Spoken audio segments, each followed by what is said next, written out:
Père, merci de rendre cette parole simple, accessible. Pendant que nous t'écoutons, donne à toute personne qui, éternel le Dieu, est en contact avec le son de ma voix, d'avoir accès à la révélation de ta parole. Que derrière la parole, l'esprit divin qui est infusé apporte la lumière, apporte la guérison, apporte la restauration, communique la sagesse et l'intelligence. Donne à toute chaîne de captivité d'être brisée. Surtout, modifie les paradigmes mentaux. Change totalement la perception de la vie, la perception de soi, la perception de Dieu. Au nom suprême de Jésus. Oh, que ton nom soit béni pour cette œuvre incroyable accomplie par ta parole. Au nom suprême de Jésus, nous avons prié. Quelqu'un me donne 3 bons amen. Amen. Et assieds-toi dans sa glorieuse présence. Que Dieu te bénisse davantage. Amen. Ta manière de rester silencieux quand je te bénis. Amen. Alors, le thème du message est simple. Jésus, un personnage unique. Jésus, un personnage unique. Je vais donc vous parler sur la base des Écritures. C'est vrai, qu'en 1 heure de temps, on n'aura pas assez de temps pour aller dans la totalité de ce que c'est ce personnage de Jésus.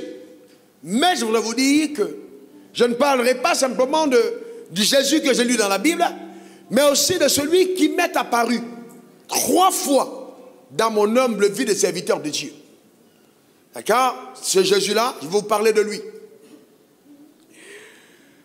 C'est donc le personnage que l'humanité célèbre aujourd'hui. Donc quand nous disons Noël, nous célébrons la fête de Noël à partir justement de ce qui est supposé être sa naissance.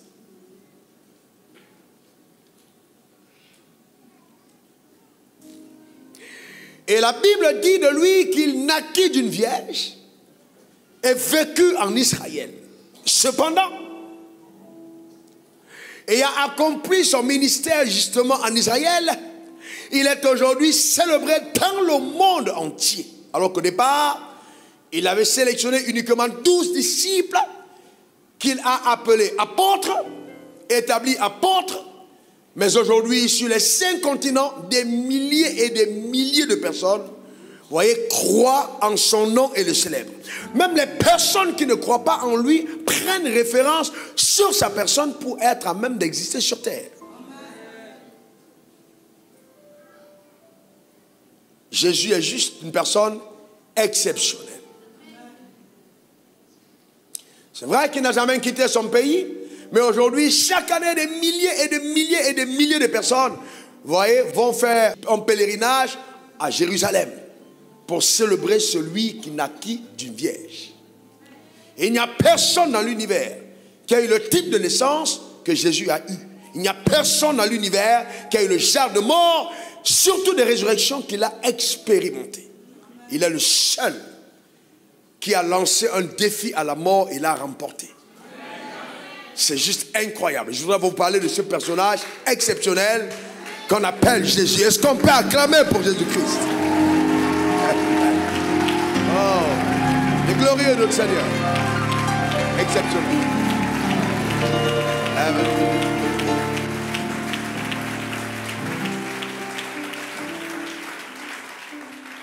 Luc 2, verset 11, il est écrit, parlant de sa naissance: c'est aujourd'hui dans la ville de David, vous est né un sauveur qui est le Christ, le Seigneur. Vous savez, quand on parle de Christ, on parle de loin. Loin avec son onction. Loin, le Messie, le choix de Dieu. Mais, est-ce que vous savez que Jésus n'a pas été la seule personne qui a été ointe? David était oint. Élie était oint. Moïse était oint. Que dis-je encore? Jésus était oint. Moïse a imposé les mains sur lui. Il a reçu l'onction de sagesse. D'accord? Donc ils étaient tous oints. Mais qu'est-ce qui fait la différence entre lui et les autres qui eux aussi étaient oints? Et pourquoi aujourd'hui il est la seule personne par laquelle nous pouvons légalement avoir accès à Dieu? Ça vous intéresse? Jean 1, verset 1 à 4. Ça va régler beaucoup de problèmes. C'est pour ça que je ne veux pas courir. Parce que ce message sera comme une forme d'encyclopédie pour certaines personnes qui n'ont peut-être pas compris la pensée de Dieu au sujet de Christ Jésus. Et c'est un support d'étude pour des personnes qui voudraient parler de Jésus. Au commencement, Jean 1, verset 1 à 4, était la parole. Et la parole était avec Dieu. Et la parole était Dieu. Elle était au commencement avec Dieu. Toutes choses ont été faites par elle. Et rien de ce qui n'a été fait sans elle. En elle était la vie. Et la vie était la lumière des hommes. Au commencement était la parole. Ne soyez pas pressés d'avoir l'impression que j'enseigne une hérésie. Attendez jusqu'au bout. Vous savez que pendant longtemps, nous avons dit au commencement, il y avait le Père, le Fils et le Saint-Esprit. Au commencement, il y avait Dieu, Jésus-Christ et le Saint-Esprit. Mais pour être théologiquement droit, Jésus n'était pas au commencement. J'ai dit, soyez pas pressés.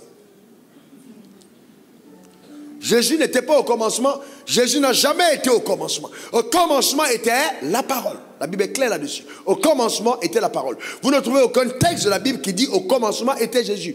Au commencement était la parole. C'est clair. La parole était avec Dieu. Et la parole était Dieu. Suivez-moi attentivement. En ce qui concerne Dieu, Dieu et sa parole sont un. Vous ne pouvez pas dissocier Dieu de sa parole. C'est pourquoi quand Dieu te donne une parole, la parole de Dieu, c'est comme si Dieu lui-même s'est donné à toi. Dieu n'est pas comme ton voisin. Enfin, je vais dire du quartier. Parce que quand lui, il te donne une parole, d'accord, peut-être qu'il peut ne pas la te dire, mais quand Dieu donne sa parole et lui, c'est un. Dieu s'identifie à sa parole. Et il dit, au commencement était la parole. Et la Bible dit, tout ce qui a été créé par la parole. La parole a été donc la matière première avec laquelle Dieu a travaillé. Quand il a voulu amener à manifester la lumière, il dit que la lumière soit. Quand il a voulu faire sortir les plants de la terre, il dit que la terre produise. Quand il a voulu faire sortir les poissons des eaux, il dit que les eaux produisent. Et la parole est allée et a produit tout ce que Dieu désirait. La Bible dit au commencement était la parole. Et donc, cette parole-là, c'est elle qui au commencement a dit donc descendre sur terre, accomplir une œuvre extraordinaire, mais en revêtant un corps.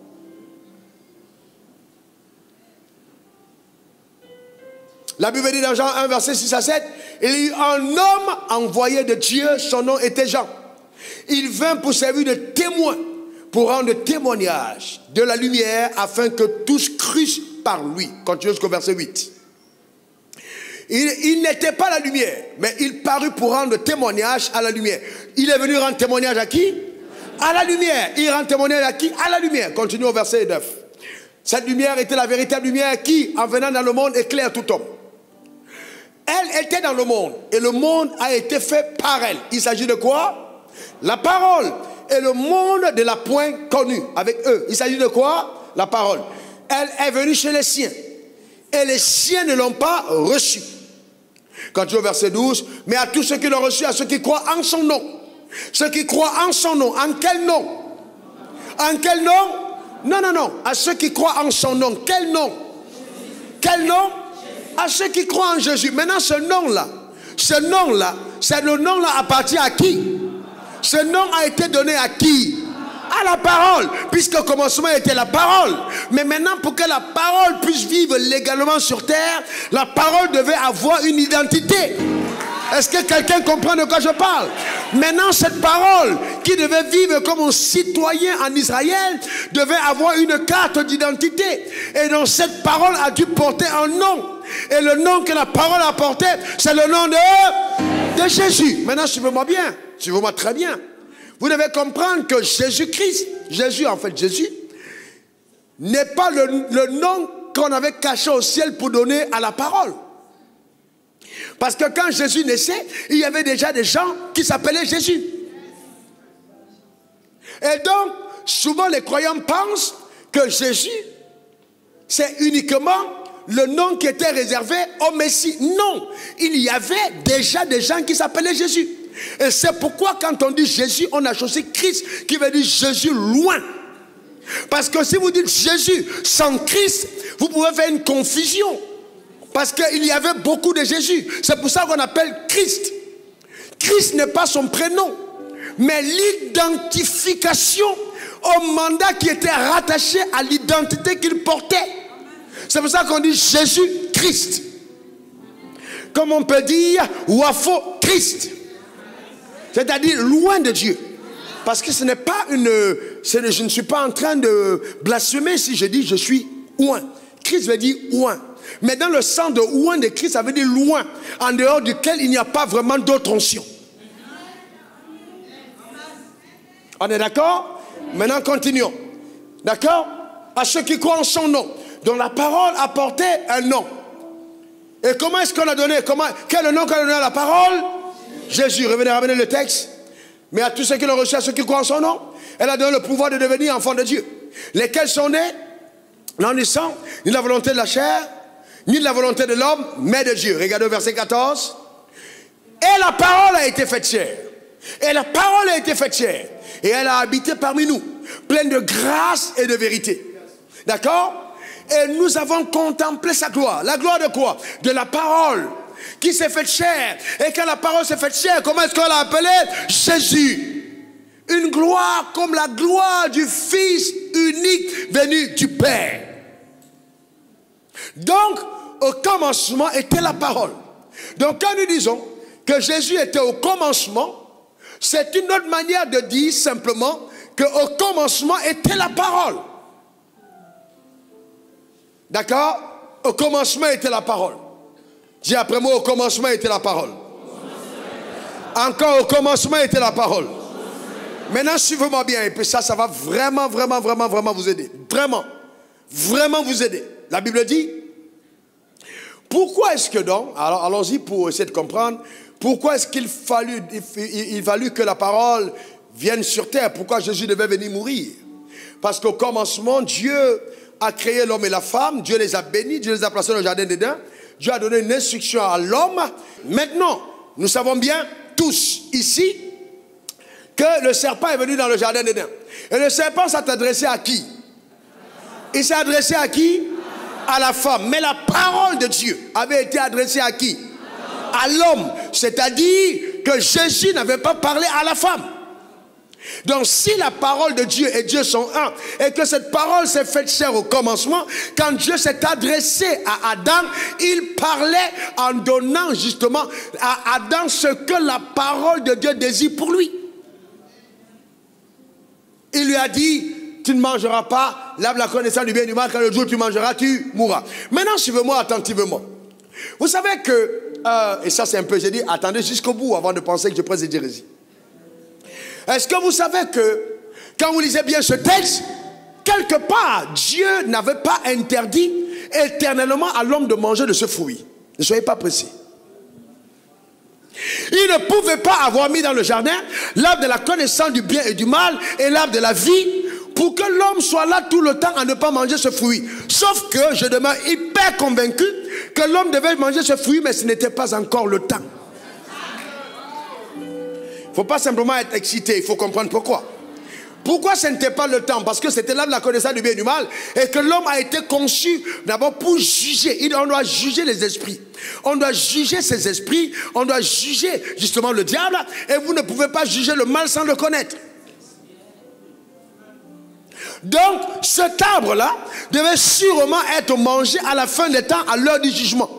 L'homme pouvait avoir accès à ce fruit pour manger et être à même de juger le mal. Mais le temps n'était pas encore arrivé pour l'homme de manger de ce fruit. C'est pourquoi, si tu veux bien, allons-y progressivement parce qu'il faut vraiment comprendre. Mets la main sur ton corps, dis Dieu, parle-moi. Je vais t'écouter et non le pasteur Wafo. Dis-le.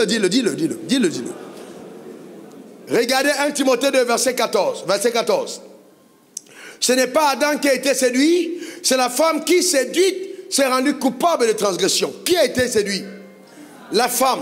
Maintenant on dit ce n'est pas Adam qui a été séduit, mais la femme. C'est-à-dire que quand le serpent vient dire à la femme, si tu manges de ce fruit, tu seras comme Dieu, Adam savait que c'était faux.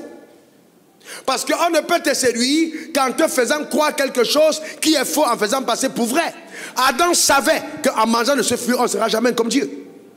Il le savait. Adam n'a pas été trompé sur ce coin. Donc Adam, en mangeant le fruit, ce n'était pas la séduction. Il a mangé le fruit parce qu'il a été, lui, il a pris sa femme comme une idole et il s'est attaché à ses convictions. Mais il connaissait la vérité. C'est pour ça que la Bible dit, ce n'est pas Adam qui a été séduit, mais la femme a été séduite. La séduction veut dire quoi? Je viens te tromper et puis je te dis, enfin écoute, quand tu vas m'épouser, voilà ce qu'on va faire. Tom, tu sais que tu as un salaire de 200 000 et tu dis à la femme que tu touches 3 millions. Maintenant vous allez au mariage et tu sais qu'à l'église on dit, une fois que vous êtes mariés, vous ne divorcez plus. Maintenant une fois que vous êtes mariés, tu dis, j'ai blagué la femme, je l'ai séduite. C'est ça la séduction, tu l'as trompée et tu l'as menée en alliance en donnant des faux arguments. Mais Adam, quand il mange le fruit, il sait très bien que ce fruit-là ne fera jamais de lui quelqu'un qui est comme Dieu.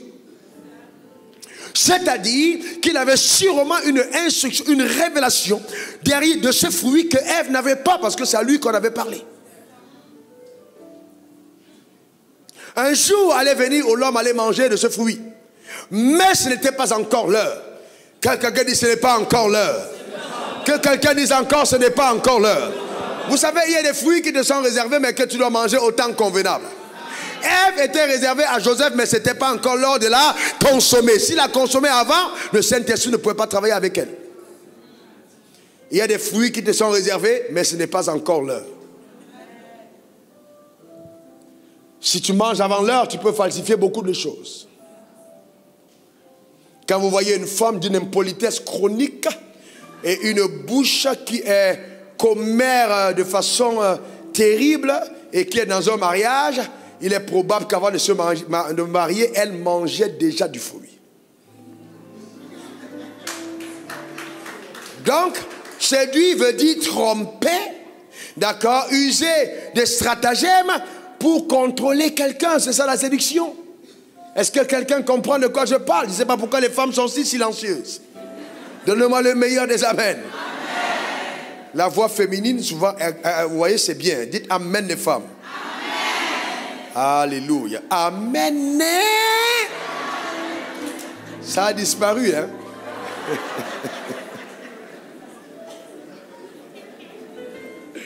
Donc, l'homme a donc mangé ce fruit. Et en mangeant ce fruit, quelque chose d'extraordinaire se produit. Et c'est ce qu'il faut comprendre. Allons-y dans Romains 5, verset 12. Et il faut comprendre ça, ce qui s'est produit. L'homme a donc ouvert légalement la porte à Satan et a permis à Satan, justement, que de l'intrusion de son règne sur la terre des hommes.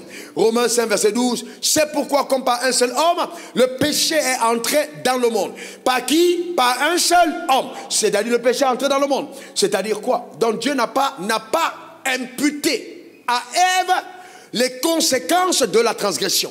Il a imputé à qui? À Adam. Pourquoi il a imputé à Adam? Parce que Adam connaissait justement beaucoup de choses au sujet de cet arbre.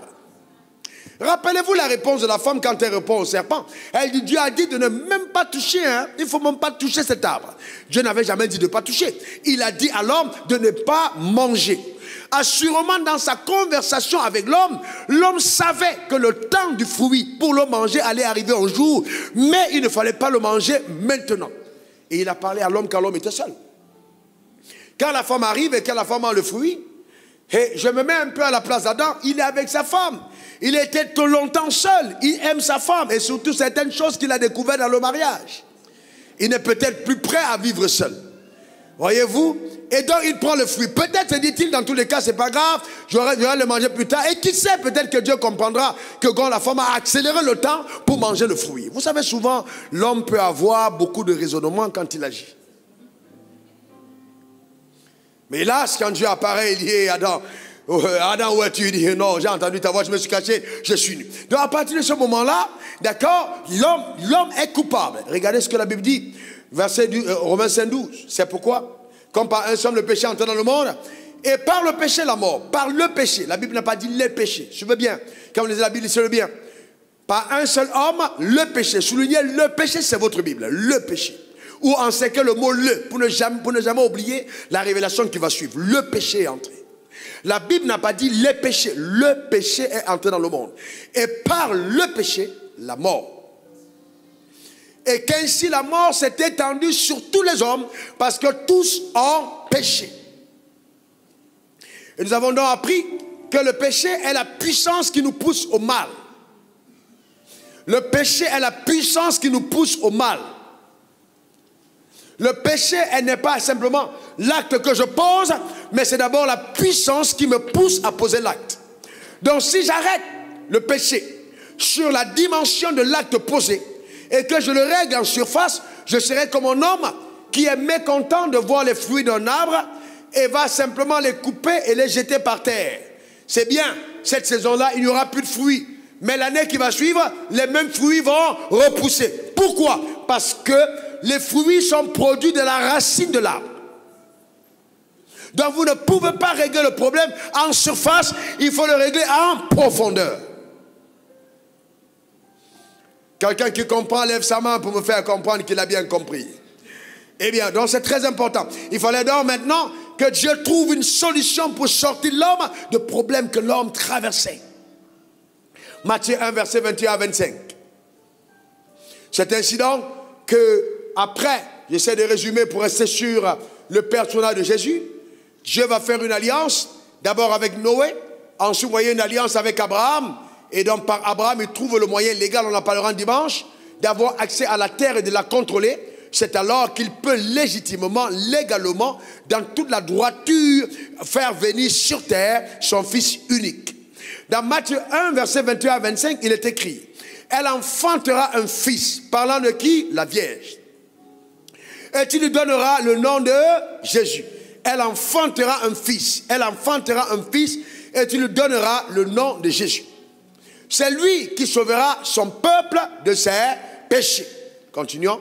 Tout cela arriva afin que s'accomplisse ce que le Seigneur avait annoncé par le prophète. Voici, la Vierge sera enceinte. Ça, c'est un problème sérieux. La Vierge sera enceinte. Quand vous lisez ça, est-ce que c'est normal? La Vierge sera enceinte. Est-ce qu'une Vierge peut être enceinte? Est-ce que normalement une Vierge peut être enceinte? Voyez-vous, la Vierge sera enceinte. Elle enfantera un fils, on lui donnera le nom de Emmanuel, ce qui signifie Dieu est avec vous. C'est-à-dire, en d'autres termes, que l'enfant que cette femme portera ne sera pas un humain, mais sera un divin dans l'humain. Continuons. Ah non, non, non, ne soyez pas excités, il faut que vous compreniez. Joseph s'étant réveillé, fit ce que l'ange du Seigneur lui avait ordonné. Il prit sa femme avec lui.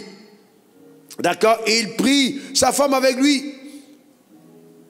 Mais il ne l'a connu point. Il a fait quoi? Il ne l'a connu point. Pourquoi il l'a connu point? Parce que l'heure n'était pas encore arrivée. Jusqu'à ce qu'elle eût enfanté un fils auquel il donna le nom de Jésus. Donc on lui a donné l'instruction de ne même pas se mêler à cette affaire jusqu'à ce que la femme ait accouché. Oh Joseph, ça n'a pas dû être facile.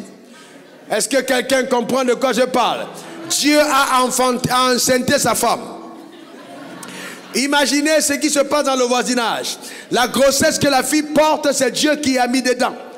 Qu'est-ce que les voisins vont dire? Qu'est-ce que les gens vont raconter? Est-ce que vous pensez que les gens vont croire ça? Vous pensez que même la mère de Marie est d'accord? Même ses frères sont d'accord? Non. Pourquoi? Parce qu'on n'a jamais vu une femme enceinte. Eh bien, je viens te dire en tant que prophète de Dieu que la grossesse qui est sur le point de t'arriver, c'est quelque chose qu'on n'a pas l'habitude de voir. Ta manière de dire amen m'embête. Est-ce que vous savez que les véritables grossesses que Dieu vous donne sont des grossesses particulières, sont des grossesses uniques? Je déclare sur ta vie, amen, une grossesse surnaturelle. Dans tes affaires, dans ton travail, au nom suprême de Jésus. Donne-moi le meilleur des amen. Dis encore amen. Écoutez-moi bien, je vous pose une autre question, parce que là je porte mon manteau de prophète et je vous demande. Pensez-vous que Marie était à même d'expliquer d'où venait l'enfant? Vous pensez que lors d'un débat, Marie va pouvoir se justifier en disant ça vient d'ici? Non. Elle va dire l'ange m'a visité. Vous pensez que les gens vont croire? Vous pensez que si on met Marie face aux gens de la loi, on ne va pas la lapider? Pourquoi? Parce qu'on voit le ventre.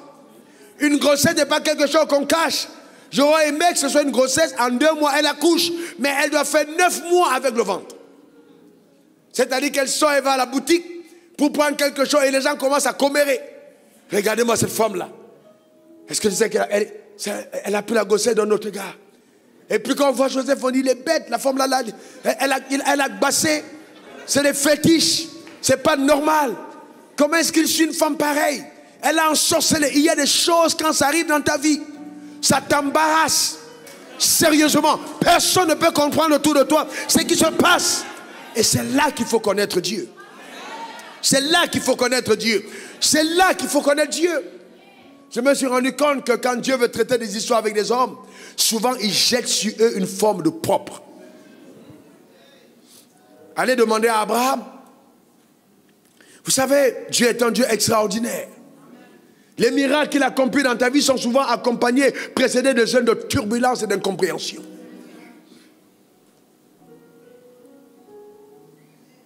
Elle enfantera un fils. Voyez-vous, maintenant suivez-moi bien. Quand donc le Saint-Esprit descend sur Marie et que Marie tombe enceinte, quel corps Jésus a? C'est le corps d'un homme ou le corps d'un Dieu? Répondez après moi, c'est le corps de quoi? Le corps d'un homme ou le corps d'un Dieu? Qui dit homme, qui lève la main? Très bien. Je reprends maintenant. Et dans son corps, le sang qui coule, c'est le sang d'un homme ou le sang d'un Dieu? Le sang de qui? Le sang d'un homme ou le sang d'un Dieu? Qui dit homme qui lève la main? Qui dit Dieu qui lève la main? Très bien. Le sang qu'il a ne peut pas être le sang d'un homme. Parce que la conception n'a pas faite par l'homme. La conception est faite par Dieu. N'ayant pas connu d'homme, le sang qu'il porte, même si ça ressemble au sang humain, la vie qu'il y a dedans, selon Lévitique 17, verset 11, n'est pas la vie d'un homme, mais la vie d'un Dieu. C'est pourquoi ce sang pouvait racheter l'homme. Parce que ce sang était dans les veines d'un homme, mais contenait la vie de Dieu. Parce que si c'était le sang d'un homme, ce sang devait avoir un péché. Parce que la Bible dit tous ont péché. Donc le sang devait être contaminé. Donc si le sang n'est pas contaminé, ça veut dire que le sang n'est pas venu de la terre, mais de Dieu. Parce que la Bible dit tous ont péché. Donc sur la terre, il n'y avait aucun sang humain capable de racheter les hommes. Et je vais plus loin. Même l'ange ne pouvait pas sauver l'homme. Dieu même ne pouvait pas sauver l'homme sans prendre la forme d'un homme. Parce que selon la loi, si un homme a péché, c'est un autre homme qui doit le racheter et non Dieu. Donc la problématique était que Dieu trouve le moyen de devenir homme et de venir sur terre pour sauver l'homme. Et Abraham lui donnera, on verra dimanche, la possibilité de trouver la voie d'accès.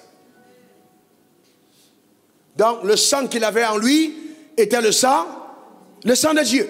C'est pour ça qu'on peut parler de l'esprit. Il avait l'esprit en lui. L'esprit était sans mesure. Il avait l'esprit sans mesure. C'est-à-dire qu'à l'intérieur de lui, son esprit était l'esprit de Dieu. Alors que son corps était le corps de l'homme. Il avait un corps d'homme, mais il avait un esprit de Dieu. Donc l'esprit, le Saint-Esprit en lui n'était pas par mesure. Jean 3, verset 34. Car celui que Dieu a envoyé dit les paroles de Dieu. Parce que Dieu ne lui donne pas l'esprit avec mesure. Donc son esprit n'était pas avec mesure. Alors que Moïse avait l'esprit avec mesure. Élie avait l'esprit avec mesure. Jean-Baptiste avait l'esprit avec mesure. Mais Jésus n'avait pas l'esprit avec mesure. Parce que l'esprit qu'il avait était l'esprit de Dieu. Donc il n'y avait pas de mesure parce qu'il y avait la plénitude de la divinité en lui. Donc il n'y a pas de mesure parce que l'esprit qu'il avait était le Saint-Esprit. En totalité, c'était Dieu en lui. Jusque-là, qui a bien compris? Est-ce que quelqu'un a bien compris? Alors le drame c'est quoi? C'est qu'à partir de ce niveau, beaucoup de personnes se posent des questions. Eh bien oui, et ça c'est le vrai problème.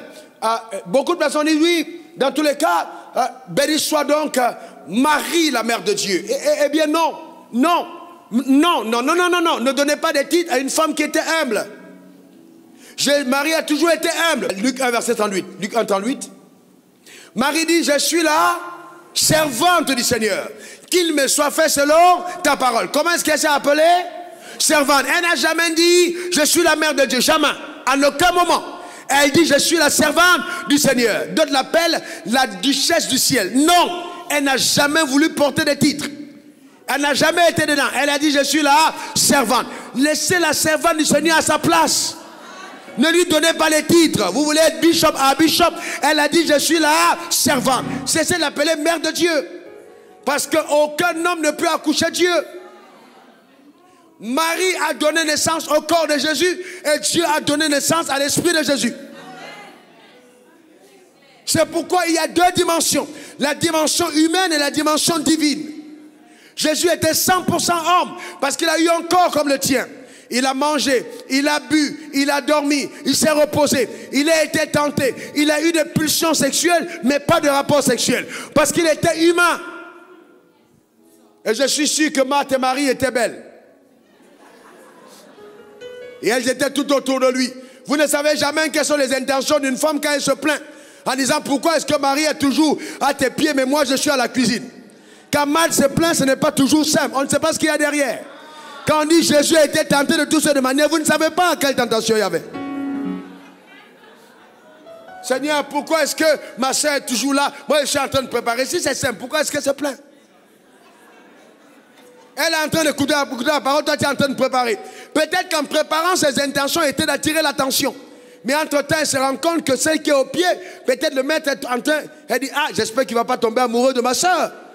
Parce que ce n'est pas sûr que les deux soeurs comprenaient qu'ils n'allaient jamais se marier. Et ce sont des femmes qui ont envie d'avoir un gars. Elles ont envie d'avoir un mari. Et elles sont en train de dire, peut-être c'est le mari de ma vie. Donc les deux sœurs se battent sur qui va tomber le choix. Alors que Jésus a choisi la croix, pas la femme.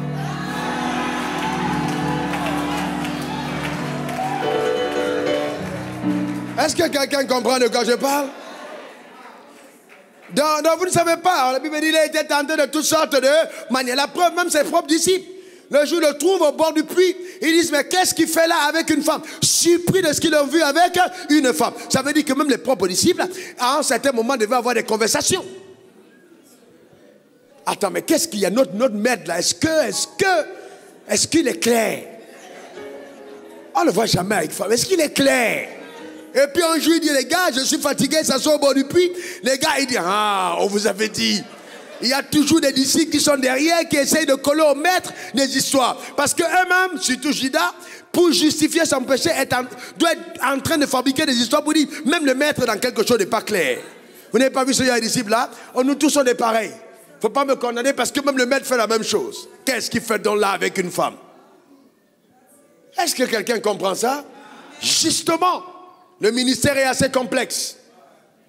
Quand vous lisez la Bible pour voir la vie de Jésus. Pas seulement pour lire le verset biblique.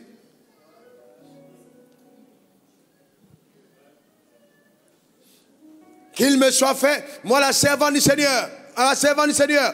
Mes frères et sœurs, est-ce que vous savez que pour vous qui restez arc-boutés sur le personnage de Marie, j'ai eu une discussion avec un de mes petits en salle de sport. Et il m'a dit, mais attends, mais je comprends bien.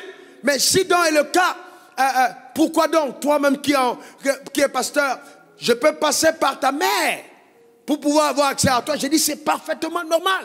Tu peux passer par ma mère pour avoir accès à moi. Mais cependant, si ma mère te dit de passer par moi, pourquoi tu insistes pour passer par elle?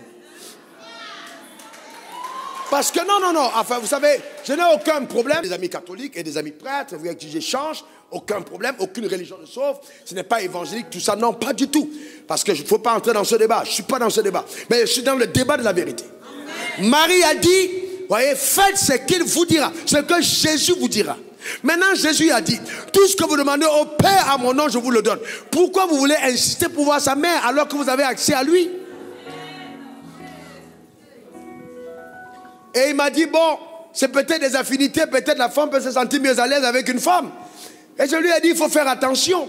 Voyez-vous, parce qu'il faut faire attention. Les affaires du village, là, ce n'est pas les affaires du ciel.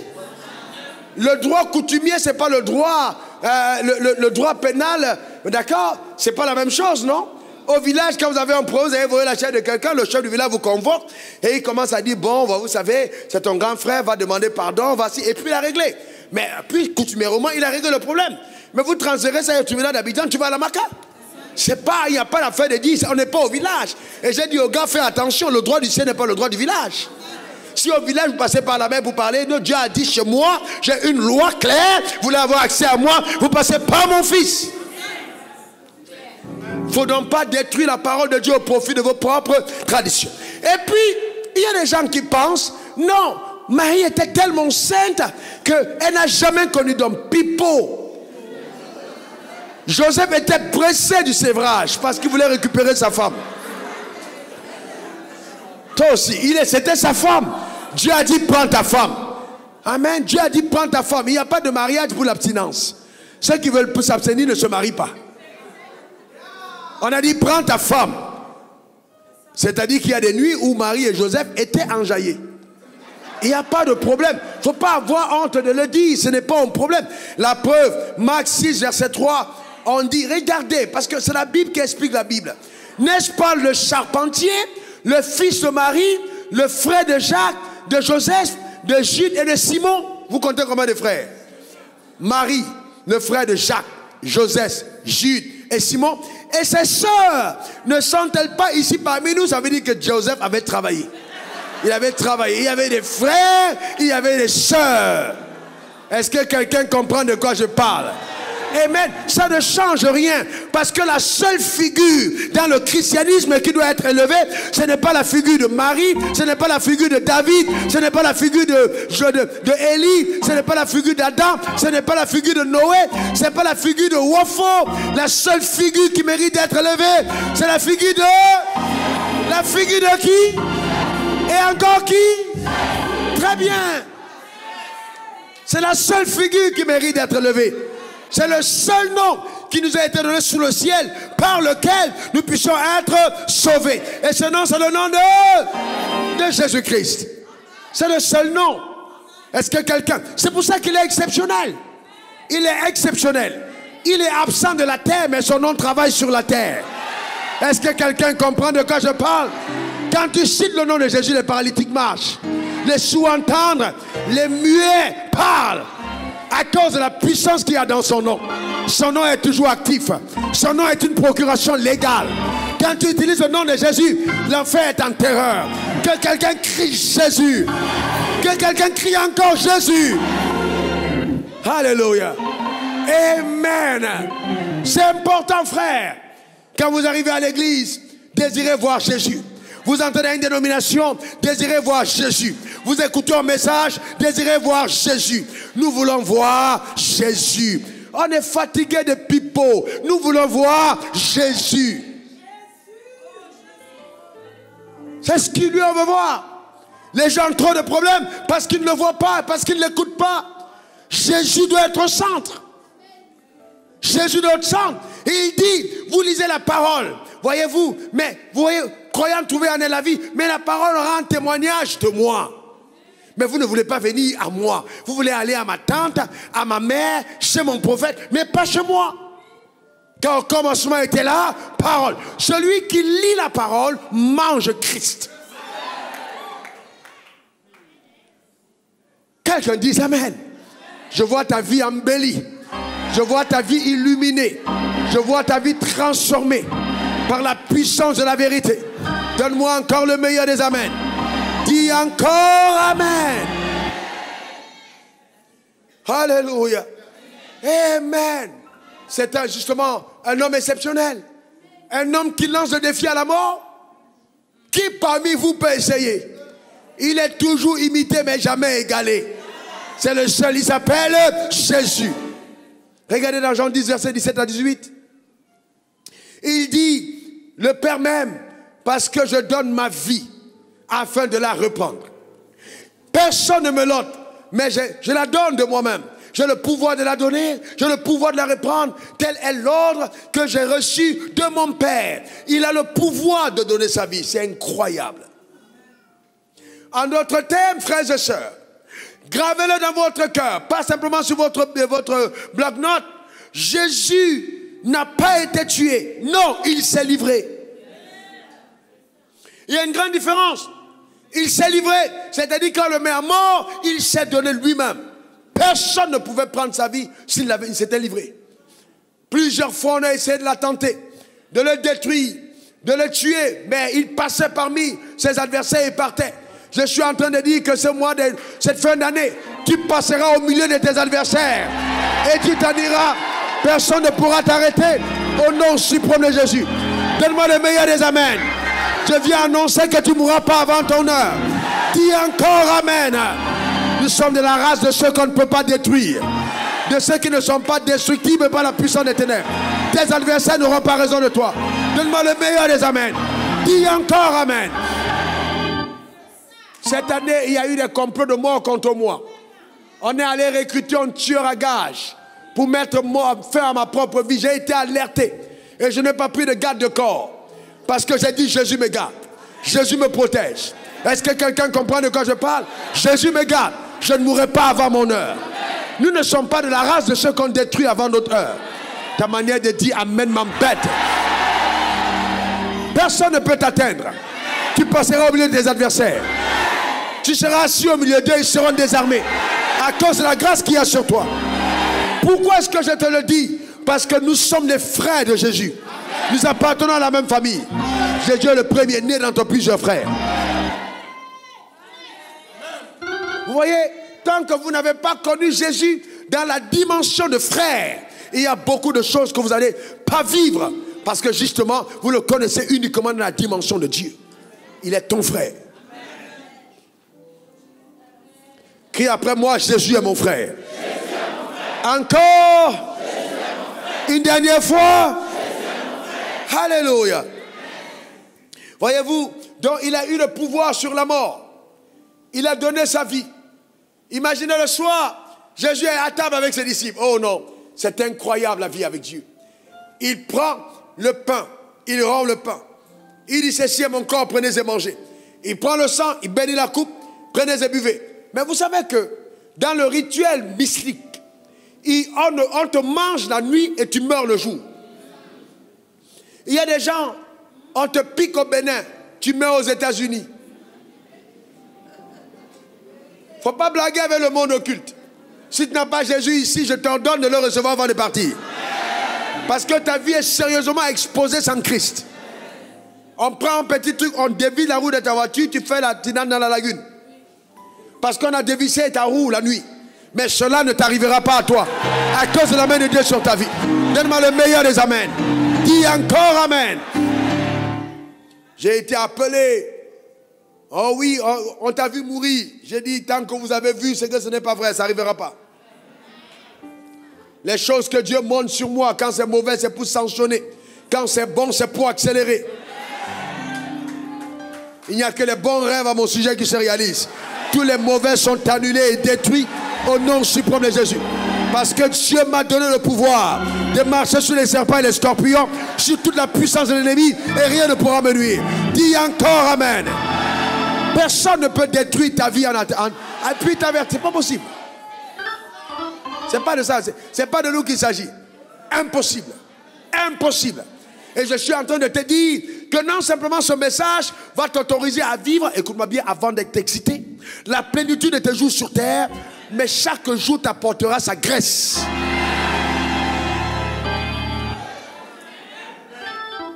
C'est-à-dire que je t'interdis de vivre pauvre. Je t'interdis de vivre malade. Je t'interdis de vivre dans la défaite. Et que la parole de Dieu travaille en ta faveur. Au nom suprême de Jésus. Donne-moi le meilleur des amens. L'argent sera tellement commun dans ta vie.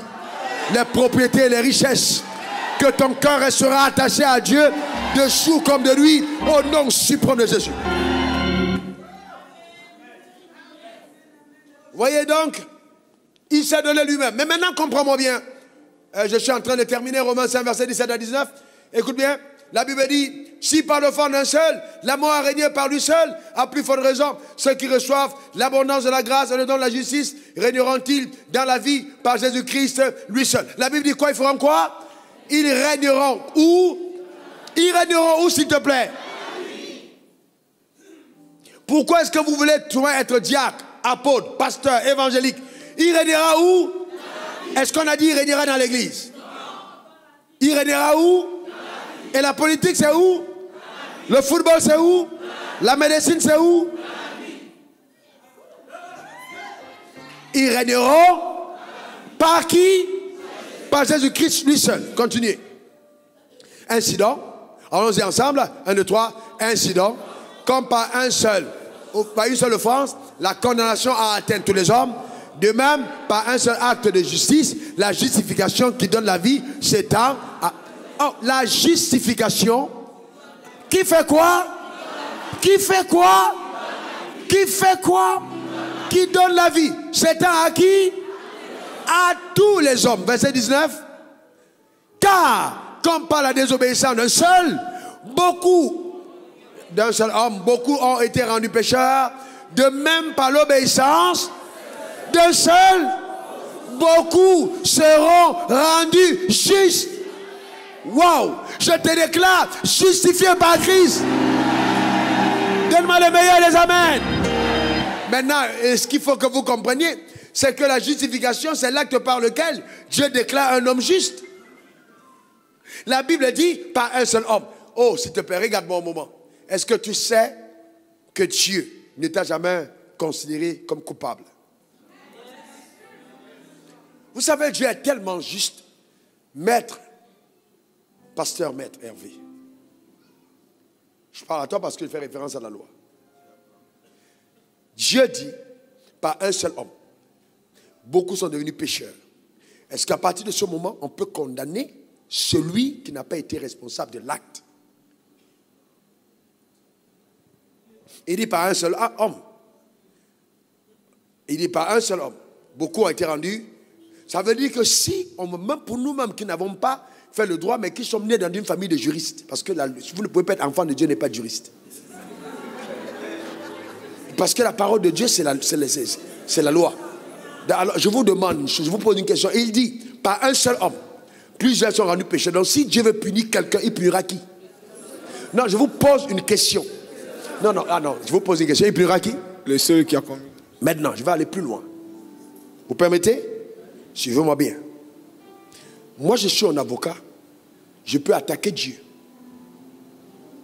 C'est-à-dire, suivez-moi bien, sur cette base-là, je peux attaquer Dieu en tant qu'homme disant, je n'ai pas, moi, été responsable. Pourquoi me fais-tu subir ce qu'un seul homme a causé comme faute? Parce que personne de nous n'a demandé à naître dans le péché. Personne n'a demandé, on est né dedans. Donc on peut bien légalement venir dire, Dieu, pourquoi nous as-tu rendu responsables de l'acte qu'on n'a pas posé? Un bon avocat peut attaquer le trône de Dieu à partir de ça. Non. Et donc, il peut attaquer, on est d'accord, tu as fait le droit. Je peux attaquer le trône en disant, mais pourquoi? Je n'ai pas demandé à naître. Et tu m'as conçu et je nais dans le péché. Mais pourquoi? Donc Dieu, sachant que les hommes intelligents allaient naître, a rapidement réglé le problème. Est-ce que quelqu'un comprend? En disant, je ne vous impute pas la faute. Maintenant, je vais réparer la faute du premier homme et mettre chacun de vous maintenant face à ses responsabilités. Parce qu'en fait, et de deux, Dieu savait que ça allait être très compliqué s'il imputait la faute à chacun d'entre nous.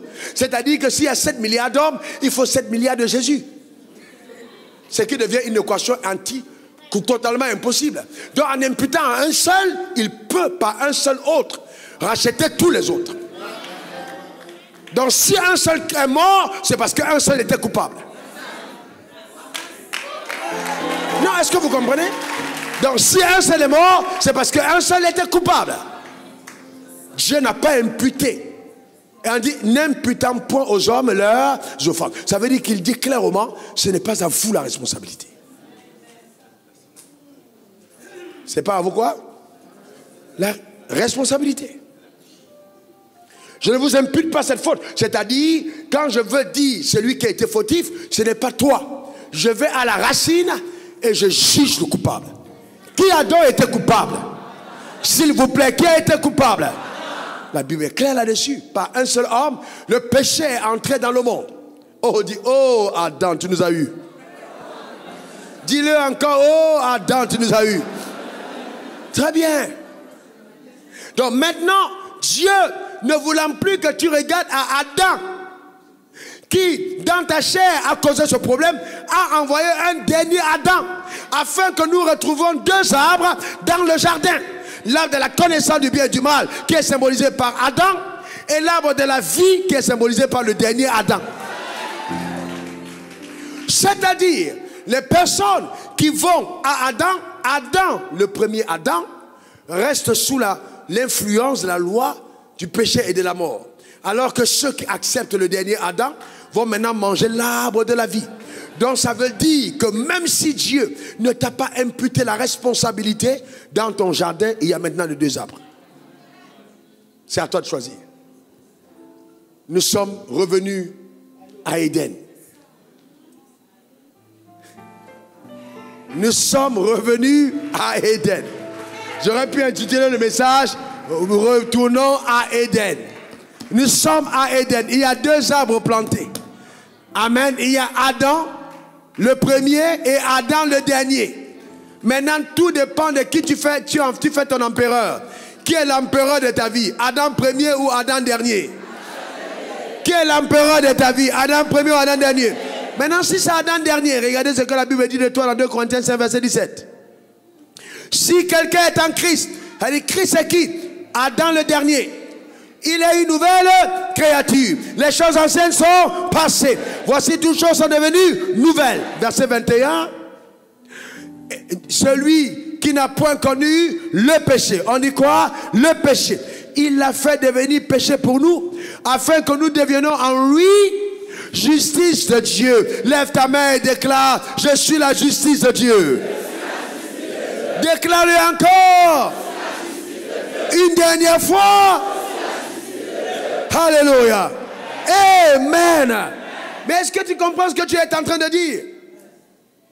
C'est-à-dire que Dieu t'a donné la capacité de se tenir dans sa présence sans un sens de culpabilité ou un complexe d'infériorité. Donc quand quelqu'un est en Christ, il n'est pas coupable. Dis: je ne suis pas coupable.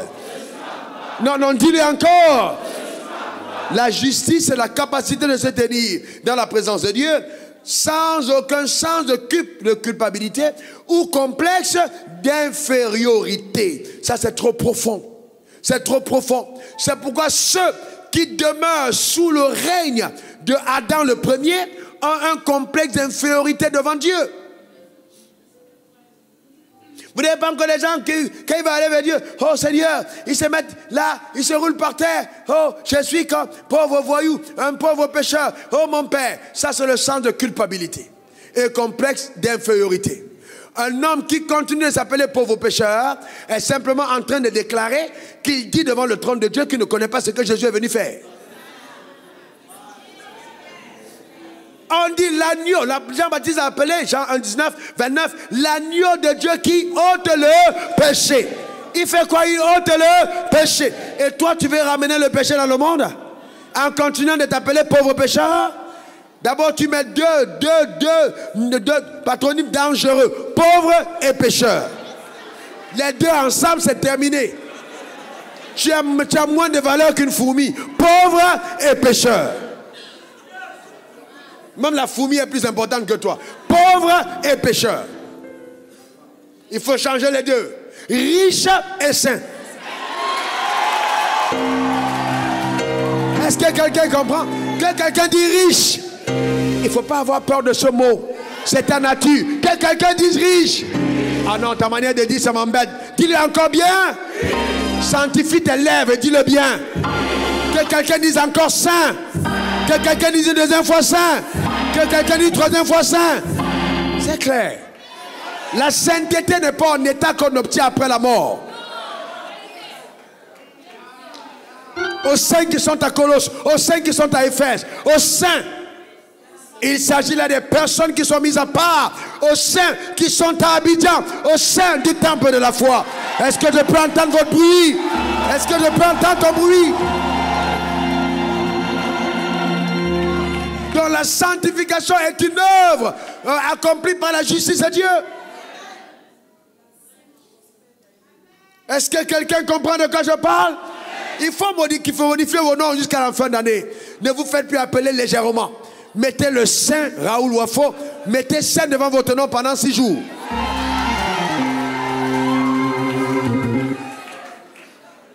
Faites grincer les dents aux démons de la religion.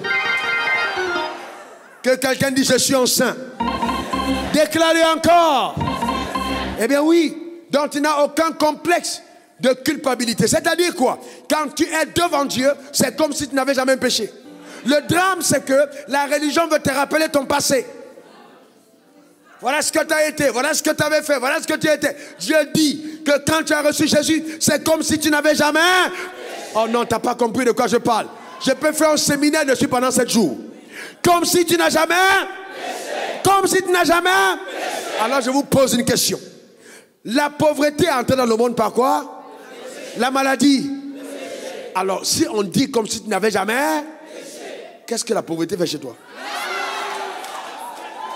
Non, non, vous savez, ne soyez pas excités. Il y a des messages, tu écoutes, tu rentres chez toi, tu ne dors pas sur le lit. Tu mets le matelas de côté, tu dis, papa, j'en ai marre. Je ne peux plus continuer de dormir sur un lit pareil. Tu dois changer mon matelas, tu dois changer ma chambre, tu dois tout changer. Est-ce que quelqu'un comprend? Est-ce que quelqu'un comprend de quoi je parle? Il y a des messages qui te révoltent. Non, frères et sœurs, vous croyez que l'évangile est vrai? Vous croyez que l'évangile est vrai? Répondez-moi. Est-ce que vous croyez que c'est vrai? Mais la Bible dit, tous ont péché et ont été privés de la gloire de Dieu. Cependant, si la Bible, la même Bible dit que celui qui est en Christ est une nouvelle création, les choses anciennes sont passées, va dire toutes choses sont devenues nouvelles, ça veut dire que la privation de la gloire n'est pas ton partage. Est-ce que quelqu'un comprend ça? Maintenant, le drame, c'est que tu dois te révolter à l'intérieur. Tu dois te révolter à l'intérieur. Tu n'es pas pauvre, tu n'es pas faible, tu n'es pas malade, ce n'est pas ton partage. Est-ce que quelqu'un comprend de quoi je parle? La capacité de se tenir devant Dieu sans aucun complexe d'infériorité ou sans de culpabilité. Un jour, un gars m'a regardé, il m'a dit, on était au lycée ensemble, c'est pas toi qui faisais ci, et inspiré par le Saint-Esprit, je lui ai dit non, ce n'est pas moi. Il m'a dit non, je te connaissais ici. J'ai dit non, non, non, non, non. Il m'a dit, mais attends, c'est pas toi Raoul Wafo? J'ai dit oui, j'ai le nom Raoul Wafo. Mais c'est pas toi qui dit non, non, non, non, c'est pas moi. Il dit mais comment ça? J'ai dit non, le gars que tu as connu, il est mort. Il est mort depuis. Il dit ah bon? J'ai dit on l'a enterré, il est mort. J'ai gardé son corps, mais il ne vit plus. Il est mort. Celui qui est dedans, ce n'est pas le même. Est-ce que quelqu'un comprend? Ce n'est pas le même gars, il est une nouvelle création. Est-ce que quelqu'un est avec moi? La maison que tu loues, là, la maison que tu habites, on ne peut pas te faire payer les dettes de l'ancien occupant. Le vrai problème, c'est que beaucoup d'entre vous, quand tu es de payer les dettes du gars qui était là avant toi, il a consommé la CISO de ci, la facture d'eau, ce n'est pas à toi de payer. Parce qu'il a déménagé. Tu ne dois pas payer ses factures. Je ne suis pas là pour payer les dettes de mes pères. Parce que celui qui devait payer là est mort. Est-ce que quelqu'un comprend de quoi je parle? Ce n'est pas ton partage. Donne-moi le meilleur des amens. Donne-moi le meilleur amen. Dis encore amen. Pasteur Franck, il n'y a pas une autre vérité que celle-là qui m'a affranchi. Je ne payerai pas les dettes de mes pères. Celui qui devait payer est mort. Je suis une nouvelle création. Même le ciel ne peut pas me revendiquer ses dettes. Est-ce que quelqu'un... Même le ciel a plus forte raison l'enfer. Je me suis rendu compte que la nouvelle création n'est pas endettée. Mais on doit plutôt à la nouvelle création. Est-ce que tu as compris ça? La nouvelle création n'est pas endettée. Mais on doit à la nouvelle création. Vous avez compris? On doit à la nouvelle création. C'est-à-dire on te doit. Et il y a une dette qu'on doit te payer. Tu n'as pas compris. Je dis ceci, tu ne dois plus rien à personne. Mais on te doit. Tu veux savoir qui te doit? On te doit. Le ciel te doit. Dieu te doit. Dieu a juré à ton père. Il a dit à ton père, tes descendants seront bénis. Il a dit à ton père, Dieu te doit. Est-ce que quelqu'un comprend de quoi je parle? Maintenant, suivez-moi bien, suivez-moi bien. Et pour payer la dette, il a envoyé sa parole. Et il ne renie jamais sa parole. Il a envoyé Christ Jésus. Oh, Dieu tout-puissant.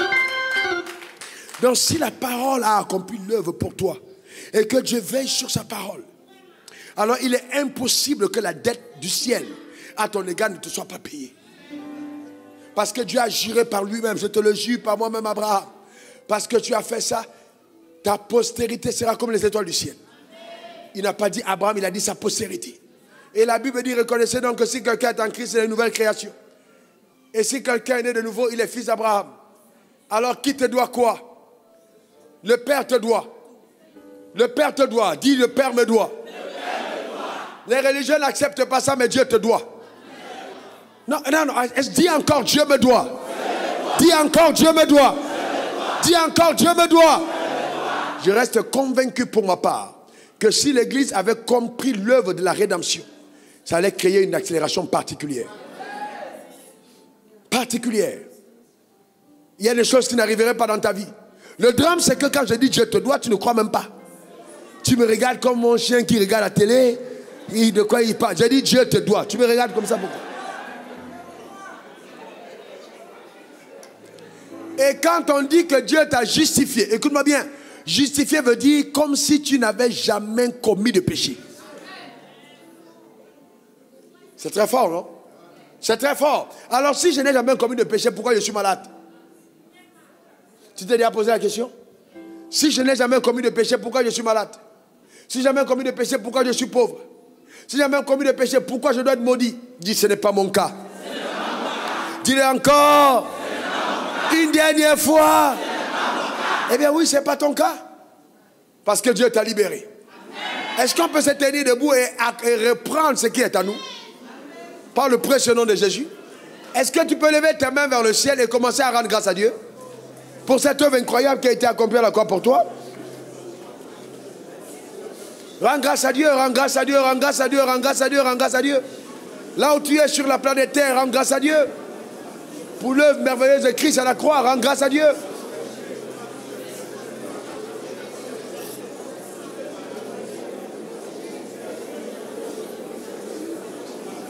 Déclare-le, confesse-le sur ta vie, ta famille. Annonce-le, proclame-le, tes nouvelles créations, le Saint de Dieu, le racheté, le juste. Déclare-le sur ta vie.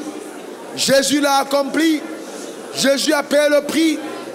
Jésus est ressuscité pour ta justification.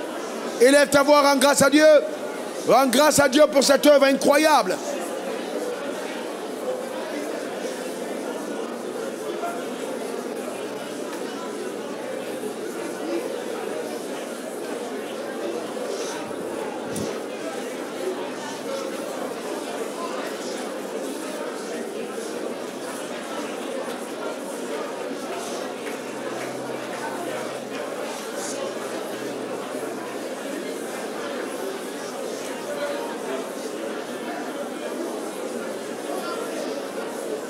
Alléluia. Au nom suprême de Jésus. Je vais prier pour toi. Au nom suprême de Jésus. Merci Seigneur. Alléluia.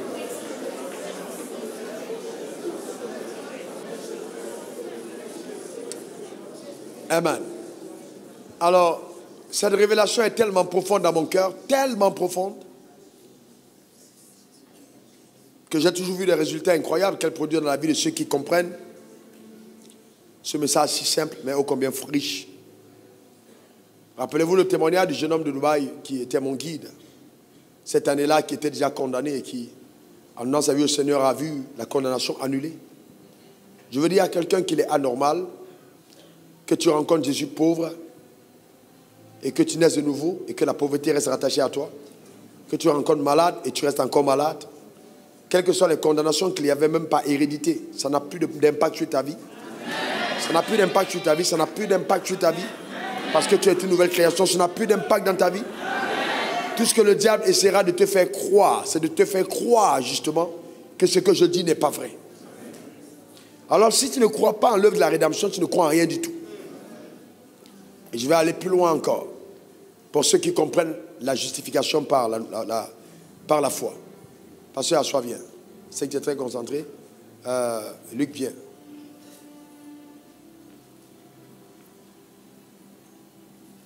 Si Adam a péché et que j'ai condamné Adam et que Jésus, on se dit, juste essayer d'abréger le message, sert de rançon pour Adam, pour acheter Adam et tous les descendants d'Adam, Si je condamne un descendant d'Adam, après avoir accepté la rançon de Jésus, je deviens coupable de l'avoir accepté. Écoutez-moi bien. 2 personnes se mettent derrière lui, 2 personnes là. Ok? Donc, quand Dieu regarde, il voit 2 personnes. Il y a d'abord Adam. Il y a le dernier Adam, qui s'appelle Jésus. Donc, quand les gens naissent, ils naissent tous derrière Adam. Maintenant, Jésus est venu pour servir de rançon à Adam. Mais est-ce que Adam vit encore? Non. Maintenant, la rançon qu'il accorde à Adam est imputée à qui? À ses descendants. Maintenant, ils sont tous libérés, mais au nom de Adam, qui lui a péché. C'est-à-dire Adam qu'on a racheté. Mais comme le péché d'Adam a été imputé à tous ses descendants, toutes les personnes qui croient en la rançon qui a été payée pour Adam, maintenant basculent de là pour venir se placer de ce côté. La personne qui n'a pas cru est là. Donc quand on est de nouveau, toutes 3 autres personnes, venez rapidement. Quand on est de nouveau, parce qu'il faut qu'on comprenne cette image, on quitte de là, et venez 3 autres personnes, venez chez vous s'il vous plaît. Ok? Quand on est de nouveau, on quitte de là, d'accord? Et on vient de ce côté. Alors quand on vient à l'église, on est tous soit ici, soit là. Le fait d'entrer à l'église ne nous place pas là. Non. Mais quand on est forcément ici. Et donc à partir de cet instant, Adam peut être considéré comme l'arbre de la connaissance du bien et du mal. Maintenant, Jésus est donc considéré comme l'arbre de vie. Parce que celui qui croit en lui vivra et il vivra éternellement. Comme le fruit du jardin, que si on mangeait, on allait vivre éternellement. Donc si j'ai accepté Jésus, je suis là derrière. Maintenant, je vous pose une question. Est-ce qu'une malédiction qui frappe ici peut opérer là-bas? Est-ce que c'est possible? Quelqu'un qui est ici, on dit ils sont maudits. Est-ce que ça te touche là-bas? Quand la Bible parle d'une nouvelle création, ça va au-delà de faire seulement de naître de nouveau. C'est-à-dire on t'a transporté d'un royaume pour t'amener à un autre. Comme de la même manière que si tu as l'identité burkinabèse et que tu deviens abizanais, ivoirien, tu ne peux plus être condamné en tant que burkinabé au Burkina parce que tu n'es pas burkinabé, tu es devenu ivoirien. Si on dit on va mettre à mort tous les burkinabés de la terre, heureusement tu as perdu la nationalité. On ne peut plus te... J'ai vu des gars plus noirs que moi que les hélicos sont venus chercher pendant la guerre et on nous a laissés à côté. Et l'hélicoptère vient, moi au moins je suis un peu clair. Donc on peut dire ils viennent chercher ceux qui sont un peu comme leurs frères. Mais ils vont chez le voisin qui est plus noir que toi. Donc c'est pas une question de peau, c'est une question d'identité. Et tu sens quand le gars parle, il parle même pas en français qui ressemble à celui d'un blanc. Sauf qu'il a l'identité de français. On est venu le chercher en hélico. Et toi on t'a laissé. Donc c'est pour ça que quand la bénédiction arrive, ce n'est pas que ça cherche ta performance, ça cherche ceux qui ont l'identité, ça passe, ça ne te voit pas, ça vient te récupérer pour dire, on t'amène. Voyez-vous, donc l'hélico vient te transporter pour t'amener dans les hauteurs parce que tu appartiens au royaume. Est-ce que quelqu'un comprend de quoi je parle? On n'a rien à voir avec d'où tu viens, on sait simplement, il a l'identité, ok, on vient te récupérer. Je suis en train de dire à quelqu'un, quand l'hélicoptère de l'enlèvement arrivera, il va venir repérer les personnes qui appartiennent à Christ Jésus pour les amener dans le ciel au nom suprême de Jésus. Donne-moi 3 bons amen. Que Dieu bénisse ton âme. Que Dieu bénisse ta vie. Que Dieu comble ton existence. Donne-moi le meilleur des amens.